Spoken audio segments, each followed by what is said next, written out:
Attends, tu es vraiment arrivé en Uber. Sa voix transperça l'élégant restaurant de Manhattan comme un couteau, suffisamment forte pour faire tourner les têtes aux tables voisines. Raphaël Chen était assis en face d'elle, les mains jointes calmement sur la nappe blanche, observant cette femme qu'il avait accepté de rencontrer uniquement parce que sa collègue Maria avait insisté pour qu'il reprenne le chemin. Le regarder comme s'il venait de laisser des traces de boue sur ses chaussures de créateur. À 34 ans, Raphaël n'aurait jamais imaginé qu'un rendez-vous arrangé tournerait mal aussi vite. 5 minutes. Il n'en fallut pas plus à Isabella pour consulter son historique sur son téléphone sous la table et décider qu'il ne valait pas la peine qu'elle s'y attarde. Un Uber, répéta-t-elle en secouant la tête avec un rire qui ressemblait plus à une arme qu'à un amusement sincère. Je croyais que Maria avait dit que tu avais réussi. Les gens qui réussissent ne viennent pas au Sterling en covoiturage. Le Sterling était un de ces endroits où les amuse-gueules coûtaient plus cher que les courses hebdomadaires de la plupart des gens.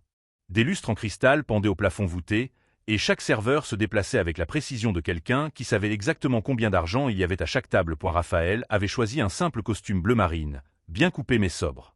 Rien de tapac sans grave-l'œil. Rien qui ne crie la richesse. Il avait appris depuis longtemps que le vrai pouvoir n'a pas besoin de s'afficher. C'est pratique, dit-il d'un ton neutre. Se garer dans ce quartier est difficile, et je n'étais pas sûr de vouloir conduire après le dîner. Les sourcils parfaitement manucurés d'Isabella se haussèrent. Après le dîner? Oh, mon chéri, il n'y aura pas de dîner. Elle se renversa dans son fauteuil, les bras croisés, l'observant comme un spécimen sous verre. Maria a commodément oublié de préciser que tu es un ancien détenu. Le mot flottait entre eux, lourd et laid. Raphaël ressentit une oppression familière dans sa poitrine, la même qu'il avait ressentie 3 ans plus tôt lorsque le juge avait prononcé sa sentence pour fraude d'entreprise qu'il n'avait pas commise. Lorsque sa propre équipe d'avocats, payée par l'entreprise qu'il avait piégée, avait à peine préparé sa défense. Lorsqu'il était entré dans cette cellule, sachant qu'il était innocent, mais sans aucun moyen de le prouver. Mais son visage ne reflétait rien de tout cela. Juste du calme. Juste de la patience. Ancien détenu, corrigea-t-il doucement. Et oui, j'ai purgé 3 ans pour un crime que je n'ai pas commis. Les accusations ont finalement été abandonnées lorsque de nouvelles preuves ont prouvé que le directeur financier et 2 cadres de mon ancienne entreprise avaient orchestré toute l'affaire de fraude. Mais je comprends si c'est... Oh, s'il vous plaît. Isabella fit un geste dédaigneux de la main, son bracelet en diamant reflétant la lumière. Tout le monde se dit innocent. Chaque criminel a une histoire larmoyante sur le fait d'avoir été piégé. Un serveur s'approcha timidement. Voulez-vous entendre notre... On ne commandera pas, l'interrompit Isabella sans le regarder. Ses yeux restèrent rivés sur Raphaël. C'était une erreur. Raphaël jeta un coup d'œil au jeune serveur, probablement la petite vingtaine, étudiant à l'université, si l'on en jugeait par ses callosités aux mains. Le gamin semblait mortifié d'assister à cette scène. Accordez-nous un instant, s'il vous plaît, dit Raphaël gentiment. Le serveur acquiesça et s'éloigna rapidement. Le téléphone d'Isabella vibra sur la table. Elle jeta un coup d'œil à l'écran et Raphaël aperçut la notification. Rappel réunion du conseil d'administration, Montfortec, lundi 9h. Quelque chose changea dans son expression, l'espace d'une microseconde, mais Isabella était trop occupée à taper une réponse pour le remarquer. Laisse-moi deviner, dit-elle sans lever les yeux. Tu vas me dire que tu reprends ta vie, ou que tu as appris de tes erreurs. Elle fit des guillemets avec ses doigts, sans le regarder dans les yeux. Que tu mérites une seconde chance. Raphaël attendit qu'elle ait fini de taper et le regarda enfin. En fait, dit-il doucement, j'allais dire que je comprends votre inquiétude. La confiance se mérite, elle ne s'exige pas. Et quelqu'un de votre milieu, avec l'héritage familial dans la technologie et le capital risque, a toutes les raisons d'être prudent quant à ses fréquentations. Cela la fit marquer une pause. Vous savez qui je suis. Montfortec. Votre grand-père l'a fondé dans les années 70. Votre père s'est développé sur les marchés internationaux. Vous avez pris la relève comme vice-président exécutif il y a 2 ans. La voix de Raphaël resta neutre, presque conversationnelle. Oui, je sais qui vous êtes. Maria l'a mentionné. L'expression d'Isabella changea légèrement, mi-souciante, mi-intriguée. Et vous avez quand même accepté ce rendez-vous, sachant que je suis. Sa voix s'éteignit, cherchant visiblement à ce qu'il termine sa phrase par quelque chose de flatteur. Riche, puissant, issu d'une famille influente? Raphaël se pencha légèrement en avant. Tout ça n'a aucune importance s'il n'y a pas de respect. Pas de gentillesse. Pas de volonté de voir quelqu'un comme une personne plutôt que comme son pire moment. Son visage rougit. Excusez-moi, vous me faites sérieusement la morale? C'est vous qui avez un casier judiciaire, et je ne sais pas pourquoi, c'est moi le problème? Je n'ai pas dit que vous posiez problème. Le ton de Raphaël resta d'un calme exaspérant. J'ai dit que le respect comptait. Il y a une différence. Isabella attrapa son sac à main, un Hermès en édition limitée qui coûtait probablement plus cher que la plupart des voitures. Elle se leva brusquement, sa chaise raclant le sol ciré point. C'est ridicule. Je ne sais pas à quoi Maria pensait, en me casant. Elle lui fit un geste vague, cherchant l'insulte appropriée, avec quelqu'un de si en dessous de mon cercle social. Raphaël se leva également, non par courtoisie, mais parce qu'être assis sous une telle hauteur vous met psychologiquement en difficulté. Il l'avait appris à ses dépens. En dessous de ton cercle, répéta-t-il doucement. C'est une façon intéressante de voir les gens. C'est réaliste, rétorqua Isabella. Tu vis probablement dans un appartement exigu, tu occupes un emploi médiocre et tu essaies de retrouver la respectabilité. Et tu pensais, quoi? Que quelqu'un comme moi passerait à côté de ton passé parce que Maria s'est portée garante de toi. Les tables voisines étaient plongées dans un silence complet. Tout le monde regardait. Raphaël sortit son portefeuille. Un simple portefeuille en cuir, sans prétention, et déposa 2 billets de $100 sur la table. Pour la peine du serveur, dit-il. Et son équipe. Il ne devrait pas avoir à voir ça. Isabella fixa l'argent, puis le regarda de nouveau. Où as-tu? Je travaille dans le conseil en conformité des entreprises, dit Raphaël d'une voix toujours égale. J'aide les entreprises à identifier et à prévenir la fraude financière. Il s'avère que passer 3 ans à décortiquer l'affaire de fraude qui vous a conduit en prison fait de vous une sorte d'expert en la matière. Une lueur traversa le visage d'Isabella. De la confusion, peut-être. Ou un premier doute. Mais elle se reprit vite, attrapa les billets et les lui renvoya. Je n'ai pas besoin de l'argent de ta charité. Et je n'ai certainement pas besoin d'un ex-dollar qui se prend pour un héros. Elle lui jeta les billets sur la poitrine. Ils volèrent au sol. Raphaël ne se pencha pas pour les ramasser. Il la regarda simplement, ce même calme indéchiffrable dans ses yeux sombres. Bonne soirée, Isabella, dit-il doucement. J'espère que ta semaine se passera bien. Elle rit, un rire sec et cruel. Oh, ma semaine sera fantastique. Contrairement à la tienne, j'en suis sûr. Elle se retourna pour partir, puis marqua une pause et regarda derrière elle. Fais-toi plaisir. Reste dans ta voie. Les gens comme toi n'ont pas leur place dans ce genre d'endroit. Raphaël attendit qu'elle ait poussé les portes du restaurant avant de se baisser et de récupérer l'argent. Il le reposa sur la table, avec 8 autres billets de $100. Le serveur apparut à ses côtés, les yeux écarquillés. « Monsieur, vous n'êtes pas obligé de... Partagez-le avec votre équipe, » dit Raphaël. « Et je vous présente mes excuses pour la scène. »« Ce n'était pas de votre faute, » dit le jeune homme doucement. « Cette femme était, eh bien, ignorante, » termina Raphaël. Un léger sourire effleura ses lèvres, ni suffisant, ni amer. Juste conscient. Parfois, les gens ne se rendent compte des ponts qu'ils brûlent que lorsque la fumée monte. Dehors, Raphaël parcourut 3 pâtés de maison jusqu'à l'endroit où sa voiture était garée. Une Porsche Taycan bleu nuit qu'il avait volontairement laissée loin du restaurant. Son assistante, Jennifer, était en communication lorsqu'il se glissa au volant. Elle raccrocha rapidement. À ce point-là. Pire que prévu. Raphaël démarra la voiture, le moteur électrique ronronnant silencieusement. Elle est aussi arrogante que la vérification des antécédents le laissait penser. Peut-être même plus. Jennifer sortit sa tablette et parcourut les documents. Le conseil d'administration a confirmé ce matin. Votre cabinet commence l'audit complet lundi à 9 h. Accès complet à tous les documents financiers, documents d'acquisition et communication de la direction des 3 dernières années. Raphaël s'engagea dans la circulation, son esprit passant déjà de l'humiliation personnelle à la tâche professionnelle qui l'attendait. Elle n'a aucune idée de qui je suis, dit-il doucement. Ni de ce que je fais. Ni que le conseil d'administration de son entreprise vient de mandater mon cabinet pour enquêter sur des irrégularités dans leurs récentes acquisitions. Ces acquisitions, elle les a personnellement approuvées et défendues auprès des actionnaires, ajouta Jennifer. Raphaël hocha la tête. 3 ans auparavant, il avait été détruit par des gens qui pensaient que leur richesse et leur statut les mettaient au-dessus de toute responsabilité. Des gens qui considéraient les autres comme jetables, comme inférieurs à eux. Il avait passé chaque jour de ces 3 années à étudier, planifier, se reconstruire pour devenir quelqu'un qu'on ne pouvait ni renvoyer ni détruire si facilement.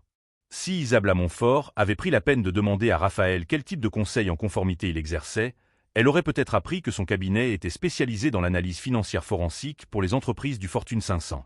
Elle aurait peut-être découvert que sa liste de clients comprenait 3 des 10 plus grandes entreprises technologiques mondiales. Elle aurait peut-être compris que l'homme qu'elle venait d'humilier publiquement s'apprêtait à entrer au siège de son entreprise lundi matin, légalement autorisé à examiner toutes les décisions douteuses qu'elle avait prises en tant que vice-présidente exécutive, et que ces décisions, d'après les rapports préliminaires, étaient tout à fait douteuses. Si vous appréciez cette histoire de justice et de pouvoir caché, n'oubliez pas de vous abonner pour voir ce qui se passera lorsqu'Isabla découvrira enfin la vérité. Samedi matin, Isabla avait déjà transformé leur rendez-vous désastreux en contenu. Sa story Instagram présentait une photo de champagne lors d'un brunch avec ses amis, avec la légende suivante. Quand on esquive une balle avant même que les amuse-gueules n'arrivent, larmes de joie. #standard existe. #knowyourworth. La publication a été vue 47 000 fois en 3 heures. Raphaël l'a vue car Maria l'a appelée, mortifiée. Je suis vraiment désolé. Je ne savais pas qu'elle ferait ça. Elle envoie des messages à nos amis communs à ton sujet, déformant tout pour se faire passer pour la victime. Il était dans son bureau à domicile, avec ses baies vitrées donnant sur la ville, et examinait les documents financiers préliminaires que Jennifer avait obtenus par les voies légales.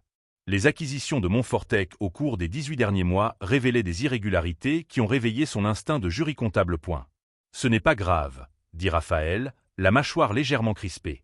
Les gens révèlent leur identité quand ils pensent qu'il n'y a pas de conséquences. Ce n'est pas grave. Elle raconte que tu as menti sur tes origines, que tu es une sorte d'escroc qui essaie d'infiltrer son cercle social. La voix de Maria se brisa de frustration. Je me suis porté garant de toi, et maintenant elle me fait passer pour un idiot pour avoir monté ce coup. Raphaël ferma le rapport financier sur son écran. Les chiffres pouvaient attendre. Maria, écoute-moi. Tu n'as rien fait de mal. Le comportement d'Isabla en dit long sur sa personnalité et rien sur la tienne. Ni sur la mienne. Mais après avoir raccroché, Raphaël resta un long moment à sa fenêtre, observant la circulation du samedi après-midi en contrebas. L'humiliation ne devrait pas le gêner. Il avait survécu à bien pire que les moqueries d'une femme riche sur Instagram.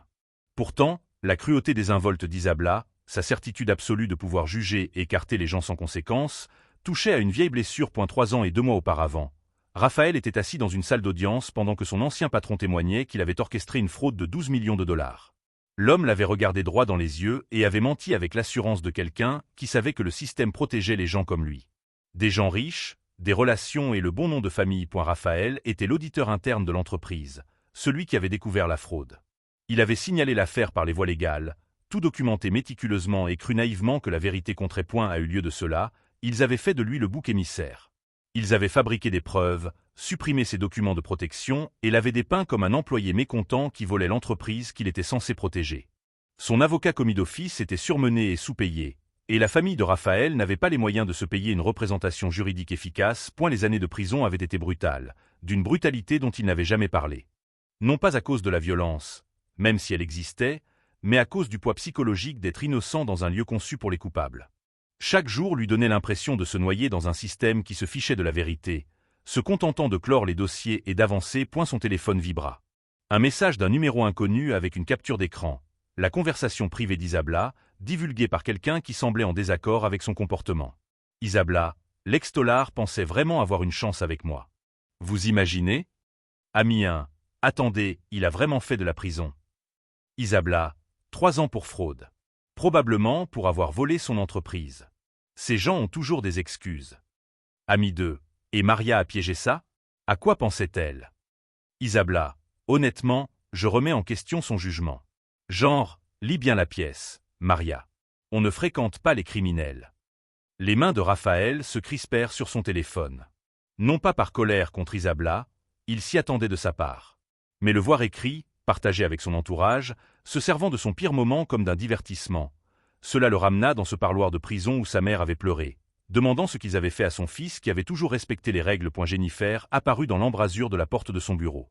Les notes préliminaires de la réunion du conseil viennent d'arriver de notre contact. Il faut que tu les vois. Elle lui tendit sa tablette. Le conseil d'administration de Montfortec avait mandaté le cabinet de Raphaël, Chen et Associates Forensic Consulting, après que des informations anonymes eurent révélé des irrégularités financières lors de leurs récentes acquisitions. Le conseil ignorait le lien entre leur nouvel enquêteur principal et le rendez-vous désastreux du vice-président exécutif. Mais ce que Jennifer lui montrait maintenant le glaçait d'une toute autre manière. 3 sociétés écrans, dit Jennifer en désignant le diagramme du réseau à l'écran. Toutes liées aux acquisitions qu'Isabla avait personnellement défendues. Les prix d'achat étaient gonflés de 30% en moyenne, le surplus passant par ces entités. Raphaël parcourut les preuves. À qui appartiennent ces sociétés écrans? Je suis toujours en train de retracer la structure de propriété, mais regardez le timing. Jennifer passa à une chronologie. Chaque acquisition gonflée a eu lieu dans les 2 semaines suivant la réception par Isabla de primes de performance liées aux indicateurs de croissance de l'entreprise. C'était exactement le même schéma qui avait détruit Raphaël 3 ans plus tôt. Les dirigeants gonflaient les chiffres pour obtenir leurs propres primes, utilisant des structures d'entreprise complexes pour dissimuler le vol. La seule différence était que Raphaël avait découvert et signalé la fraude dans son entreprise. Ici, c'était Isabla qui semblait être la coupable. De combien parlons-nous? Demanda Raphaël d'une voix calme. Estimation prudente? 18 millions de dollars détournés de la valeur actionnariale en 2 ans. Raphaël se rassit dans son fauteuil, réfléchissant. Lundi, il entrerait chez Montfortec avec l'autorisation légale de tout examiner. Isabla serait tenue de lui donner accès à ses communications, à ses documents d'approbation, à ses dossiers financiers. Elle n'aurait aucune idée de qui il était jusqu'au moment où il se présenterait dans cette salle de réunion. Son téléphone vibra de nouveau. Une autre capture d'écran du même numéro inconnu. Cette fois, c'était pire. Isabla. J'envisage sincèrement de le signaler à la police. Qui sait ce qu'il manigance vraiment? Les ex-détenus ne se contentent pas de reprendre leur vie en main. Ils cherchent toujours un moyen de contourner le problème. Ami 1, tu peux faire ça? Genre, le dénoncer pourquoi? Isabla, pour avoir menti et s'être introduit dans des endroits où il n'a rien à faire. Pour avoir probablement violé sa liberté conditionnelle ou quelque chose comme ça. Je vais demander aux avocats de mon père d'enquêter. Ami 2, Isa, c'est peut-être un peu exagéré? C'était juste un mauvais rendez-vous. Isabla, non, les gens comme lui doivent apprendre à se connaître. Il doit comprendre qu'il y a des conséquences à essayer d'infiltrer nos cercles. Raphaël sentit quelque chose changer en lui. Pas de rage. Il avait appris depuis longtemps que la rage rendait négligent. Mais une certitude froide et cristalline qu'Isabla Montfort représentait tout ce qui ne va pas dans un système qui protège les puissants et écrase les vulnérables. Elle voulait utiliser les avocats de sa famille pour le remettre à sa place. Elle voulait instrumentaliser son privilège contre quelqu'un qu'elle percevait comme sans défense. Elle était exactement comme les cadres qui l'avaient piégée, qui pensaient que leur argent et leur statut les rendaient intouchables. Mais Isabla avait commis 3 erreurs critiques. Premièrement, elle avait supposé que Raphaël était impuissant à cause de son passé. Deuxièmement, elle avait sous-estimé son intelligence et ses compétences professionnelles. Et troisièmement, et c'est le plus crucial, elle avait commis une véritable fraude en croyant que personne ne s'intéresserait à ses actions à cause de son nom de famille. Jennifer l'observait attentivement. Que veux-tu faire? Raphaël regarda les preuves sur la tablette, puis son téléphone affichant les menaces d'Isabla, puis retourna en ville où, quelque part, en ce moment même, elle était probablement en train de publier de nouvelles moqueries sur l'ex-détenu qui avait osé partager son air. Nous faisons notre travail, dit-il doucement. Méthodiquement, légalement et dans les règles. Nous documentons chaque irrégularité, suivons chaque fil conducteur et rassemblons des preuves qui tiendraient devant n'importe quel tribunal. Non pas à cause de ce qu'elle m'a fait, mais parce que les actionnaires méritent la vérité sur la destination de leur argent. Et si les preuves mènent exactement là où elles semblent mener? Raphaël soutint le regard de Jennifer. Alors Isabla Montfort apprendra ce que sont les vraies conséquences. Non pas par la vengeance, par la justice. Ce qu'Isabla ignorait, et ne pouvait pas savoir tandis qu'elle sirotait du champagne avec des amis et imaginait des moyens d'utiliser le pouvoir de sa famille pour nuire à quelqu'un qu'elle considérait comme inférieur. C'est que l'homme qu'elle menaçait avait passé 3 ans en prison à étudier tous les aspects du droit de la fraude en entreprise. Avait construit toute sa carrière post-incarcération autour de la révélation du type de stratagème qu'elle avait apparemment mis en œuvre et était sur le point d'obtenir un accès autorisé à toutes les communications numériques et transactions financières qu'elle avait effectuées en tant que cadre de l'entreprise familiale. La chasseuse venait de se déclarer proie, et le lundi matin arrivait plus vite qu'elle ne pouvait l'imaginer. Le lundi matin arriva avec cette clarté cristalline que New York offre parfois à ses habitants. Raphaël se tenait devant le siège de verre et d'acier de Montfortec à 8h47, regardant les employés franchir les portes tournantes. Jennifer se tenait à ses côtés, un porte-document en cuir à la main. Le service juridique a confirmé l'accès complet à tous les systèmes à 9h. Le conseil d'administration nous a accordé une autorisation de niveau exécutif pour chaque base de données, serveur de messagerie et dossier financier. Et Isabla? Obligée d'assister au briefing initial et de coopérer pleinement. L'expression de Jennifer était soigneusement neutre. Elle ne sait toujours pas que c'est vous. Raphaël ajusta sa cravate, gris anthracite, classique, l'uniforme de quelqu'un qui privilégie les faits aux sentiments. Alors ne la faisons pas attendre. La salle de conférence du 42e étage était conçue pour intimider. Des baies vitrées donnaient sur Manhattan, et la table en acajou pouvait accueillir confortablement 20 personnes. 6 membres du conseil d'administration étaient déjà présents lorsque Raphaël et son équipe entrèrent, ainsi que le directeur financier et le directeur juridique de Montfortech. Isabella entra 30 secondes plus tard, en pleine conversation téléphonique, visiblement agacée d'être convoquée.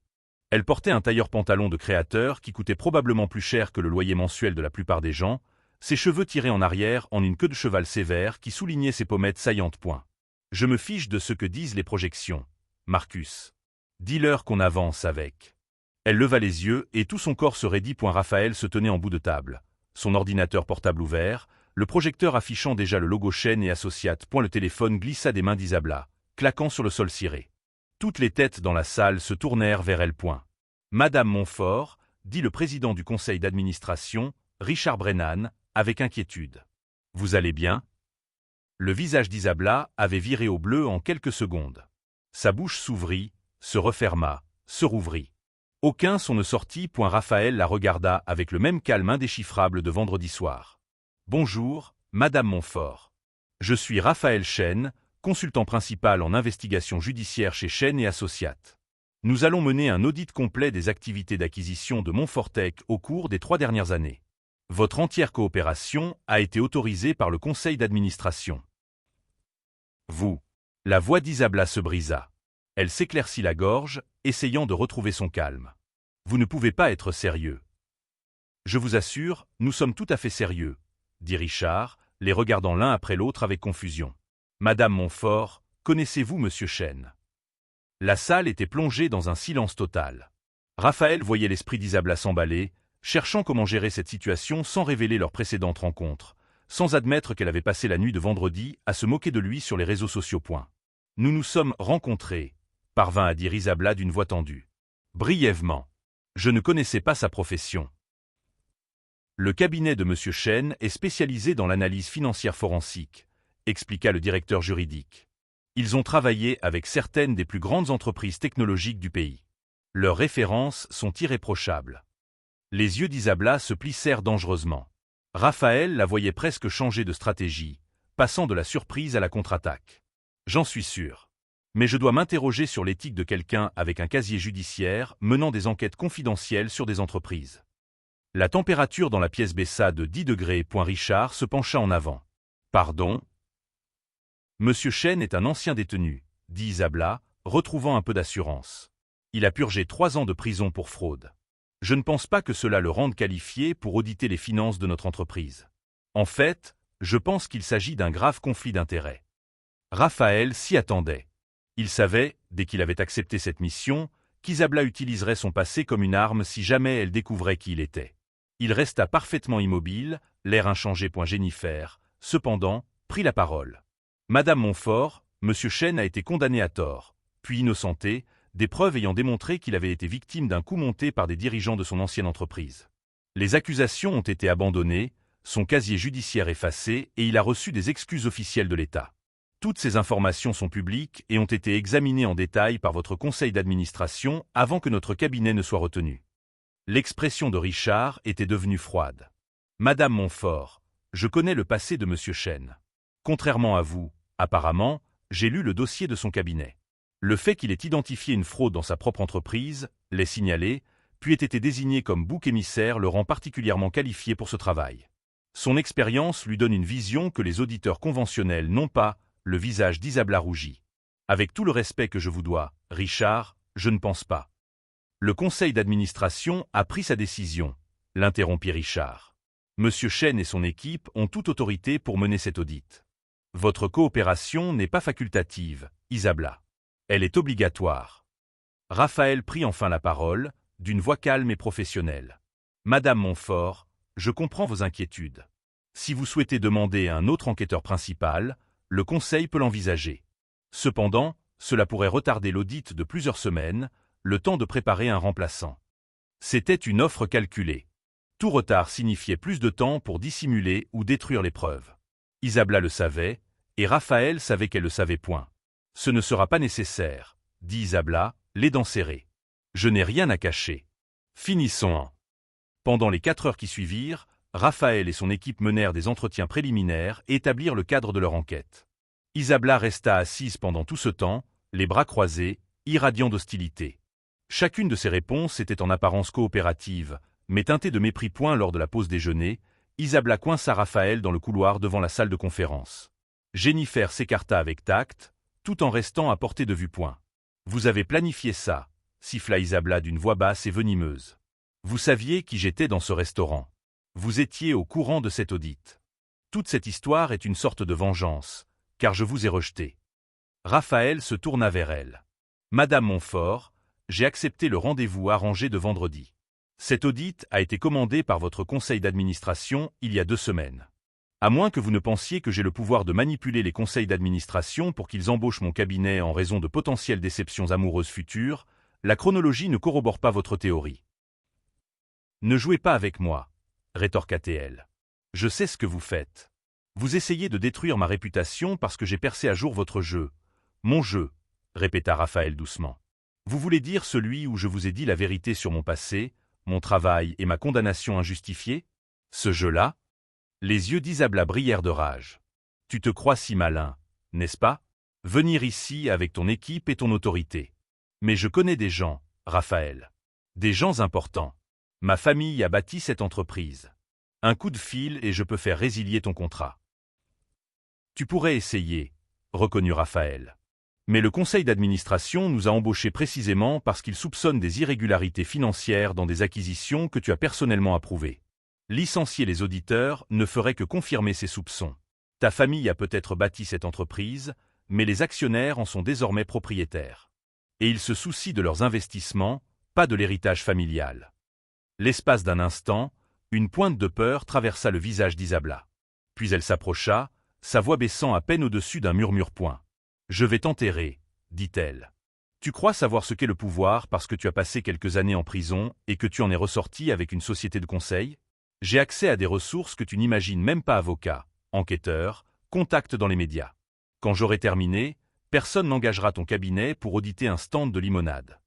Raphaël soutint son regard, et lorsqu'il parla, sa voix était si lourde qu'elle fit instinctivement reculer Isabla. Il y a 3 ans, des dirigeants qui pensaient exactement comme vous ont ruiné ma vie.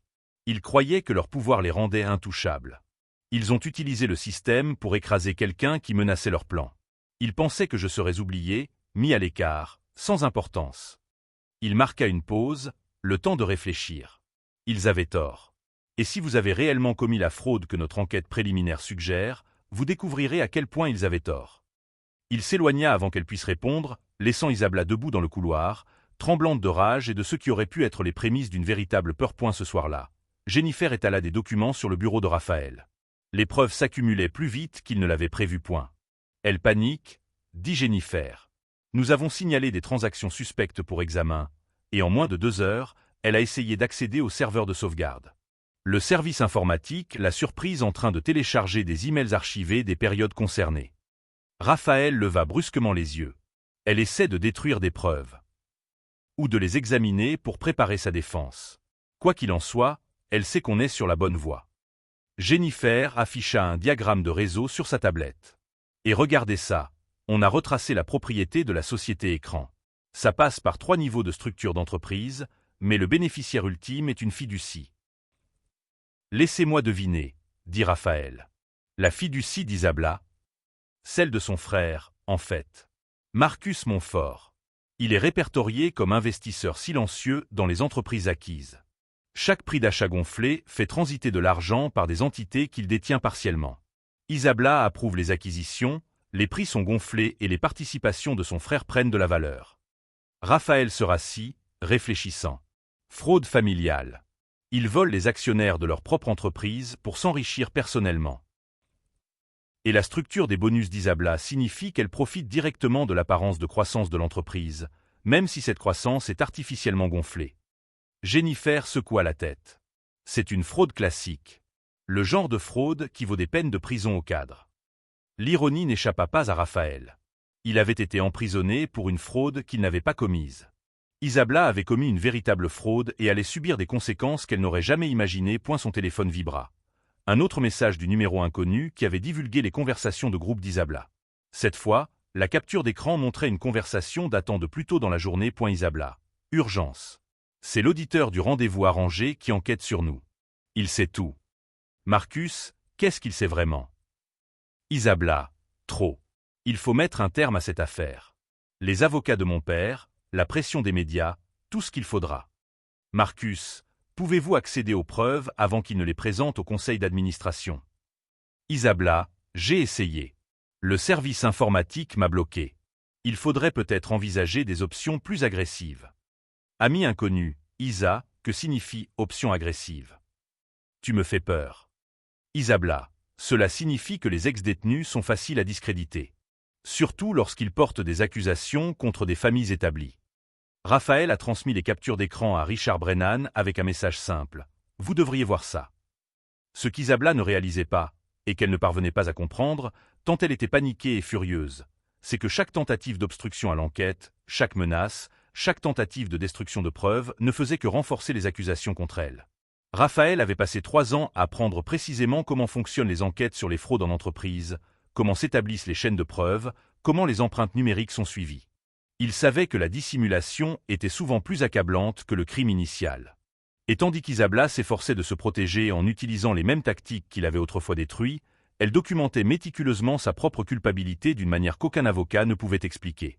Le chasseur était devenu la proie, et elle ne comprenait toujours pas que le piège était déjà refermé. La réunion d'urgence du conseil d'administration fut convoquée pour jeudi après-midi. Raphaël l'avait demandé après avoir découvert ce qu'il appelait des irrégularités importantes nécessitant une attention immédiate du conseil. Isabla arriva 15 minutes en retard, comme à son habitude, en guise de coup de force. Mais cette fois, son assurance paraissait forcée. Des cernes noircissaient ses yeux, signe des nuits blanches depuis la révélation de lundi. Et la salle de conférence était bondée. Les 9 membres du conseil d'administration, le directeur financier, le directeur juridique et l'équipe juridique externe de l'entreprise. Le père d'Isabla, Thomas Montfort, était assis au bout de la table, l'air indéchiffrable. Il avait bâti cette entreprise à partir de rien, et chacun savait avec quel acharnement il protégeait l'héritage familial. Commençons, dit Richard Brennan. Monsieur Chen, vous avez la parole. Raphaël se leva et connecta son ordinateur portable à l'écran principal. Merci. Au cours des 4 derniers jours, mon équipe a mené une analyse approfondie des activités d'acquisition de Montfortech de janvier 2023 à aujourd'hui. Ce que nous avons découvert constitue une fraude d'entreprise systématique d'un montant total d'environ 18,3 millions de dollars. Un murmure de surprise s'éleva dans la salle. Le visage d'Isabla pâlit, mais elle se reprit rapidement. C'est absurde, dit-elle d'une voix forte. Il s'agit clairement d'une vendetta. J'ai déjà informé le conseil d'administration du passé criminel de M. Chen et de sa rancune personnelle à mon égard. Madame Montfort, dit Richard sèchement, vous aurez l'occasion de répondre. Laissez M. Chen présenter ses conclusions. Raphaël cliqua sur la première diapositive, un diagramme en réseau montrant 3 sociétés écrans. Ces entités, Riverside Holdings, Apex Venture et Summit Capital, ont participé à 6 acquisitions réalisées par Montfortech au cours des 2 dernières années. Dans chaque cas, le prix d'achat a été gonflé de 25 à 40% par rapport à la juste valeur marchande. Il cliqua de nouveau. Les documents financiers occupaient l'écran, des sections surlignées montrant le parcours de l'argent. Les sommes gonflées ont transité par ces sociétés écrans, détenues par le biais d'une structure fiduciaire complexe. Le bénéficiaire ultime de cette fiducie est Marcus Montfort, le frère de Madame Isabla Montfort. Thomas Montfort tourna brusquement la tête vers sa fille. Isabla? Il ment. Isabla se leva brusquement, sa chaise raclant le dossier. Ce sont des preuves fabriquées. Il me piège comme. Elle s'interrompit, réalisant ce qu'elle allait dire. Comme ce qui m'est arrivé, termina Raphaël calmement. La différence, Madame Montfort, c'est que j'ai des documents pour chacune de mes affirmations. Souhaitez-vous voir l'email où vous avez autorisé le prix d'achat gonflé de TechFlow Systems? Il cliqua sur la diapositive suivante. Une chaîne de mai apparut, le nom d'Isabla étant surligné comme expéditeur.de, i.montfort@montfortech.com a, m.montfort@summitcapital.com objet. Acquisition de TechFlow, prix révisé Marcus, le conseil d'administration a approuvé l'évaluation initiale de 8 millions de dollars, mais je réclame 11 millions de dollars. Les 3 millions de dollars supplémentaires sont reversés à Summit sous forme d'honoraires de conseil. Votre part est de 40%, comme convenu. Assurez-vous que la facture semble légitime. Le silence dans la salle était assourdissant. Isabella ouvrit et ferma la bouche. C'est sorti de son contexte. Il y a 47 courriels similaires, poursuivit Raphaël. Chacun documente une coordination entre vous et votre frère pour gonfler les prix d'acquisition. De plus, vous avez reçu des primes de performance totalisant 2,1 millions de dollars, basées sur des indicateurs de croissance de l'entreprise que ces acquisitions frauduleuses ont artificiellement gonflés. Il parcourut diapositive après diapositive. Relevés bancaires.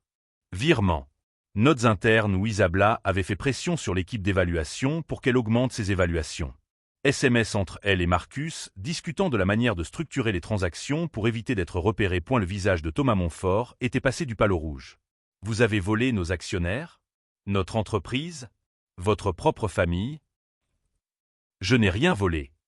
La voix d'Isabella se brisa. Elle se tourna désespérément vers les membres du conseil d'administration.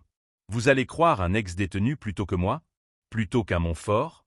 Il s'est pointé dans un restaurant, a essayé d'infiltrer ma vie privée, et maintenant il fabrique des preuves pour détruire notre famille. Raphaël resta parfaitement immobile.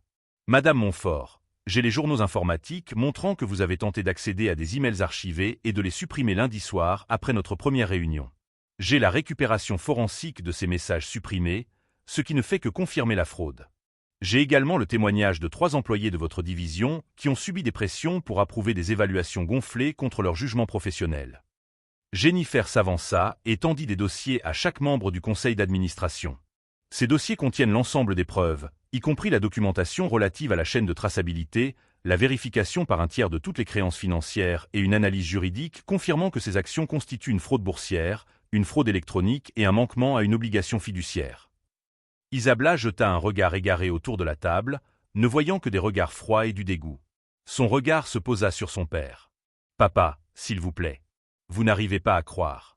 J'ai lu les emails, Isabella. » La voix de Thomas était basse, brisée. « J'ai vu votre signature sur des documents autorisant des paiements à des sociétés appartenant à votre frère. Des sociétés dont j'ignorais l'existence. » Le directeur juridique prit la parole. « Monsieur Chen, selon votre avis professionnel, à quel risque l'entreprise s'expose-t-elle? Responsabilité civile des actionnaires, potentielle enquête de la SEC et poursuite pénale pour les personnes impliquées dans la fraude, répondit Raphaël. Cependant, l'entreprise peut limiter les dommages en signalant elle-même les faits aux autorités de régulation, en restituant les fonds volés et en coopérant pleinement avec les autorités. La responsabilité pénale incombe principalement à ceux qui ont orchestré le stratagème. Isabella se laissa retomber sur sa chaise, tremblante de tout son corps. La réalité perçait enfin son déni. Je peux vous expliquer. Marcus a dit que c'était légal. Il a dit que tout le monde faisait ce genre de choses. Vous êtes dirigeant d'une société cotée en bourse, dit Richard d'un ton glacial. Vous avez une obligation légale envers les actionnaires. Vous avez violé cette obligation de manière répétée et systématique pour votre profit personnel. Le conseil d'administration doit voter des mesures immédiates, déclara le directeur juridique. Je recommande la suspension dans l'attente d'une enquête pénale, avec révocation immédiate de tous les accès aux systèmes et privilèges de l'entreprise. J'appuie cette motion, s'empressa de dire un autre membre du conseil. Thomas Montfort se leva lentement. Il regarda sa fille, vraiment, et ce qu'Isabella vit dans ses yeux la fit tressaillir. Une déception si profonde qu'elle en était presque physique. Tu avais tout, dit-il doucement. Tous les avantages, toutes les opportunités. Et tu as tout gâché par cupidité. Pire encore, tu as entraîné ton frère dans cette aventure. Tu as détruit la réputation de notre famille. Tous pour une suspension immédiate, appela Richard. 9 mains se levèrent simultanément. La motion est adoptée. Madame Montfort, avec effet immédiat, vous êtes suspendue sans salaire. Vous devrez céder votre accès à l'immeuble, vos appareils de l'entreprise et tout le matériel propriétaire. La sécurité vous escortera hors des lieux. Isabella regarda Raphaël, pour la première fois, des larmes coulèrent sur son visage. Non pas des larmes de remords, mais des larmes de rage et d'humiliation. C'est toi qui as fait ça, murmura-t-elle. Tu m'as détruite. Raphaël la regarda dans les yeux avec le même calme qu'au restaurant. Non, Madame Montfort. Vous vous êtes détruite. J'ai simplement documenté ce que vous aviez déjà fait. La fraude, le vol, la tentative de dissimulation, c'était vos choix. Je me suis juste assuré qu'il y aurait des conséquences. La sécurité apparut à la porte. Isabla se tenait debout, les jambes tremblantes, sa tenue de créateur ressemblant soudain à un costume. En passant devant Raphaël, elle s'arrêta point. « J'avais raison à votre sujet, dit-elle d'une voix venimeuse. Vous n'avez pas votre place dans notre monde. Vous avez raison, répondit Raphaël doucement. Je n'ai pas ma place dans un monde où les gens croient que leur richesse les exempte de toute décence élémentaire et de toute responsabilité légale. Je préfère un monde où les actes ont des conséquences et où la justice s'applique de manière égale. » Tandis que la sécurité l'escortait dehors, le téléphone d'Isabla vibra sans cesse. Ses réseaux sociaux, ses amis, les médias qui avaient déjà eu vent de l'affaire. Les mêmes plateformes numériques qu'elle avait utilisées pour se moquer et humilier Raphaël diffusaient maintenant sa chute. Thomas s'approcha de Raphaël une fois la salle vide. « Monsieur Chen, je vous dois des excuses. Non seulement pour le comportement de ma fille, mais aussi pour le système qui a créé quelqu'un capable d'agir avec autant de prétention. Vous avez bâti une bonne entreprise, monsieur Montfort, dit Raphaël. Ce que votre fille a fait ne définit pas cet héritage. Votre réaction, si. » Alors que Raphaël quittait le siège de Montfort-Tech ce soir-là, des cases de reportage se rassemblaient déjà devant. L'affaire faisait la une des médias financiers. Un cadre supérieur du secteur technologique suspendu suite à des allégations de fraude, une enquête criminelle étant en cours. Le compte Instagram d'Isabla, où elle avait publié des moqueries à l'encontre de elle, ex-détenue, quelques jours auparavant, était désormais inondé de commentaires exigeant des comptes. Ses amis privilégiés supprimaient leurs messages de soutien et prenaient leur distance aussi vite que leur téléphone le leur permettait. Et quelque part en ville, les procureurs examinaient les preuves rassemblées par l'équipe de Raphaël, préparant des chefs d'accusation susceptibles d'envoyer Isabla dans le même type de prison que celle où Raphaël avait passé 3 ans pour des crimes qu'il n'avait pas commis. La symétrie était presque poétique, sauf que cette fois, la personne tenue pour responsable était bel et bien coupable. 6 mois plus tard, Raphaël se tenait devant un auditorium bondé de la Columbia Business School, où il avait été invité à parler de la détection des fraudes en entreprise et des pratiques commerciales éthiques. L'ironie ne lui échappait pas. 3 ans et demi plus tôt, il était en prison, traité de criminel par un système qui n'avait pas pris la peine d'approfondir la question. Aujourd'hui, il enseignait aux futurs chefs d'entreprise comment prévenir le type même de fraude qui avait détruit sa vie, et comment tenir les auteurs responsables lorsqu'ils se produisaient. Les fraudeurs les plus dangereux ne sont pas les criminels les plus évidents, a expliqué Raphaël aux étudiants. Ce sont ceux qui croient que leur position les protège des conséquences. Les dirigeants qui pensent que leur nom de famille ou leur fortune les rendent intouchables. Et le système leur donne souvent raison, jusqu'à ce que quelqu'un refuse de détourner le regard. Son cabinet de conseil avait triplé de taille depuis l'affaire Montfort-Tech. Les entreprises le recherchaient désormais spécifiquement en raison de son parcours unique. Quelqu'un qui comprenait la fraude des deux côtés, qui avait survécu à de fausses accusations et qui savait prouver la légitimité des accusations. Jennifer avait été promue associée. Maria, la collègue qui avait organisé ce rendez-vous arrangé désastreux, s'était excusée à tant de reprises que Raphaël avait finalement dû lui dire d'arrêter. « Vous m'avez donné l'occasion de prouver quelque chose d'important », lui avait-il dit. « Que la vérité compte plus que le pouvoir. » Le scandale Montfort-Tech avait dominé l'actualité financière pendant des mois. Isabla avait été arrêtée 3 semaines après la présentation de Raphaël au conseil d'administration. Les preuves étaient accablantes. Ses 47 courriels, les relevés bancaires, les témoignages d'employés sur lesquels elle avait fait pression pour falsifier les évaluations. Son frère Marcus avait été arrêté le jour même. Le procès avait été rapide. L'équipe juridique coûteuse d'Isabla avait essayé toutes les tactiques. Discréditer le témoignage de Raphaël en évoquant son casier judiciaire, prétendre que les preuves avaient été manipulées de manière circonstancielle, arguant que ces actions étaient des pratiques courantes du secteur. Rien n'y fit point. Le jury avait délibéré moins de 4 heures avant de rendre des verdicts de culpabilité pour tous les chefs d'accusation. Fraude boursière, fraude électronique, complot et obstruction à la justice. Le juge s'était montré particulièrement sévère lors de la détermination de la peine, soulignant qu'Isabla avait trahi non seulement les actionnaires, mais aussi la confiance du public, profitant de sa position privilégiée pour voler tout en faisant preuve d'un mépris absolu envers ce qu'elle considérait comme inférieur à elle. Isabla Montfort a été condamnée à 7 ans de prison fédérale. Son frère en a écopé de 6. Tous deux ont été condamnés à rembourser les fonds volés, plus des pénalités. Une somme qui avait nécessité la vente de la plupart de leurs biens personnels. Raphaël avait assisté à la condamnation. Non par vengeance, mais parce qu'il avait besoin de constater de ses propres yeux que le système pouvait fonctionner, que la responsabilité pouvait atteindre même les privilégiés et les puissants. Lorsqu'Isabla avait été emmenée menottée, elle l'avait regardé une dernière fois. L'arrogance avait disparu. Le mépris avait disparu. Il ne restait que la conscience, le regard creux, d'avoir tout détruit par cupidité et par orgueil. Raphaël n'éprouvait aucune satisfaction dans sa souffrance. Juste le sentiment discret d'un équilibre retrouvé. Thomas Montfort avait démissionné de son poste de président, mais était resté conseiller pour aider à reconstruire la réputation de l'entreprise. Il avait contacté Raphaël en privé, des mois après le procès. Ma fille a fait des choix que je ne comprendrai jamais, avait déclaré Thomas autour d'un café. Elle avait tous les atouts, toutes les chances de construire quelque chose de significatif. Au lieu de cela, elle a choisi les raccourcis et la cruauté. J'ai failli à mon devoir de père en ne lui apprenant pas que la richesse est une responsabilité, pas un bouclier. Raphaël avait apprécié son honnêteté. Elle a fait ses propres choix. Vous n'en êtes pas responsable. Peut-être. Mais je suis responsable d'avoir créé un environnement où elle a cru que ses choix étaient acceptables. Thomas avait marqué une pause, puis avait ajouté « J'ai créé un fonds de bourse d'études pour les anciens détenus qui poursuivent des études de commerce.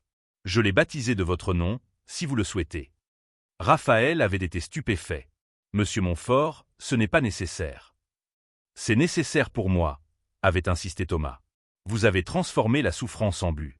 Vous auriez pu devenir amer, vengeur. Au lieu de cela, vous avez construit quelque chose qui aide les gens. C'est la leçon que j'aurais aimé enseigner à mes enfants. » Après avoir terminé sa conférence à Columbia, Raphaël lança la discussion. Une jeune femme au 3e rang leva la main. Monsieur Chen, lorsque vous étiez en prison, sachant votre innocence, avez-vous jamais voulu vous venger de ceux qui vous y ont envoyé? Raphaël réfléchit attentivement à la question. Tous les jours. Mais j'ai réalisé que la vengeance n'est qu'une douleur qui tente de se reproduire. La justice est différente. La justice consiste à rétablir l'équilibre, à garantir que les actes ont les conséquences appropriées. Lorsque j'ai créé mon cabinet, mon objectif n'était pas de blesser ceux qui m'avaient fait du mal. C'était d'empêcher que ce qui m'était arrivé n'arrive à d'autres, et de veiller à ce qu'en cas de fraude, les coupables soient véritablement tenus responsables. Un autre étudiant demanda, « Et Isabella Montfort en particulier? Vous avez dû ressentir une certaine satisfaction à l'avoir condamnée. » Satisfaction? Non. Raphaël secoua la tête. Ce que j'ai ressenti, c'était une justification, non pas pour moi personnellement, mais pour le principe selon lequel nul n'est au-dessus des lois. Isabella n'est pas allée en prison à cause de notre mauvais rendez-vous ou parce qu'elle m'a humilié. Elle est allée en prison parce qu'elle a commis des crimes graves, et les preuves l'ont prouvé au-delà de tout doute raisonnable. C'est ainsi que le système est censé fonctionner. Après la conférence, Raphaël consulta son téléphone. Un message d'un numéro inconnu, mais il reconnut le code de l'établissement pénitentiaire dans l'identifiant de l'expéditeur. Tu avais raison. Le pouvoir sans responsabilité n'est que tyrannie. J'ai dû tout perdre pour comprendre ça. Raphaël fixa le message un long moment, puis le supprima sans répondre. Isabella était seule à prendre conscience de ses erreurs. Il avait progressé, et rien de ce qu'elle pourrait dire maintenant ne changerait le chemin qu'ils avaient parcouru. Ce soir-là, Raphaël retrouva Jennifer pour dîner dans un petit restaurant de Brooklyn. Rien à voir avec l'élégance prétentieuse du Sterling, juste de la bonne cuisine et une atmosphère sincère. Tu as vu les nouvelles? Jennifer demanda en faisant glisser son téléphone sur la table. 3 autres entreprises ont sollicité notre cabinet pour des enquêtes de fraude. Toutes citent l'affaire Montfort comme raison de notre choix. Raphaël parcourut le courriel. De grandes entreprises, celles qui recrutaient habituellement les grands cabinets établis. Il va falloir se développer à nouveau. Embaucher plus d'analystes, peut-être ouvrir un 2e bureau. D'ex-détenu à PDG de l'un des cabinets de conseil en criminalistique les plus respectés du pays, dit Jennifer en souriant. C'est un sacré parcours. Ex-détenu, corrigea Raphaël avec douceur, comme toujours. Et le chemin n'est pas terminé. Chaque affaire que nous prenons en charge, chaque fraude que nous dévoilons, chaque innocent que nous aidons à disculper, c'est le travail qui compte. Pas le titre ni le succès. Mais il ne pouvait nier que ce succès était significatif. Non pas à cause de l'argent ou du prestige, mais parce qu'il représentait quelque chose de plus grand. La preuve qu'on peut être brisé par l'injustice et se reconstruire. Que les erreurs passées, ou les accusations passées, ne définissaient pas votre avenir si vous ne les laissiez pas faire. Son téléphone vibra de nouveau. Maria envoyait une photo de sa bague de fiançailles avec le message suivant. J'ai trouvé quelqu'un qui apprécie mes talents d'entremetteuse. Finalement, j'ai raté lamentablement. Mais sérieusement, merci de ne pas m'en vouloir pour ce désastre. Raphaël sourit et répondit. Ce désastre a permis que justice soit rendue et que mon entreprise connaisse une croissance exponentielle. Je devrais vous remercier. Félicitations pour les fiançailles. En rentrant chez lui plus tard, Raphaël passa devant le restaurant The Sterling où son rendez-vous avec Isabella avait implosé de façon si catastrophique. Il s'arrêta dehors, observant son reflet dans la glace. Il n'était plus l'homme qui était arrivé nerveusement à un rendez-vous arrangé, espérant une connexion. Maintenant, quelqu'un qui comprenait que sa valeur ne se déterminait pas par qui l'acceptait à sa table, mais par sa façon de se comporter face aux épreuves. Isabella avait essayé de le remettre à sa place, estimant que cette place était indigne d'elle. Ce qu'elle n'avait jamais compris, c'est que Raphaël avait déjà trouvé sa place. Non pas dans les hiérarchies sociales ou les classes sociales, mais dans la quête de la vérité et l'exigence de rendre des comptes. 7 ans plus tôt, Raphaël Chêne était entré en prison, innocent, anéanti par une fraude financière. Il en était ressorti 3 ans plus tard avec plus de valeur que la vengeance. Un but. Il avait transformé sa souffrance en expertise, son humiliation en motivation, et sa condamnation injustifiée en une carrière de dénonciateur de véritables criminels. Isabella Montfort s'était moquée de lui parce qu'il était arrivé à leur rendez-vous en Uber, parce qu'il avait un casier judiciaire, parce qu'il n'avait pas sa place dans son monde. Elle avait usé de tous les privilèges et préjugés pour le rabaisser, sans se douter que l'homme qu'elle écrasait avait déjà survécu à bien pire et en était ressorti plus fort. Finalement, elle était allée en prison pour des crimes qu'elle avait commis, tandis que lui avait bâti un empire sur l'intégrité et la justice. La meilleure vengeance, avait appris Raphaël, n'est pas de détruire ses ennemis. Votre réussite était si totale que leurs tentatives de vous rabaisser sont devenues des notes de bas de page dans votre histoire de triomphe. Si cette histoire vous a touché, si vous croyez aux secondes chances et à la véritable responsabilité, abonnez-vous à notre chaîne pour découvrir d'autres histoires sur la justice, la rédemption et le pouvoir de refuser de laisser les autres définir votre valeur.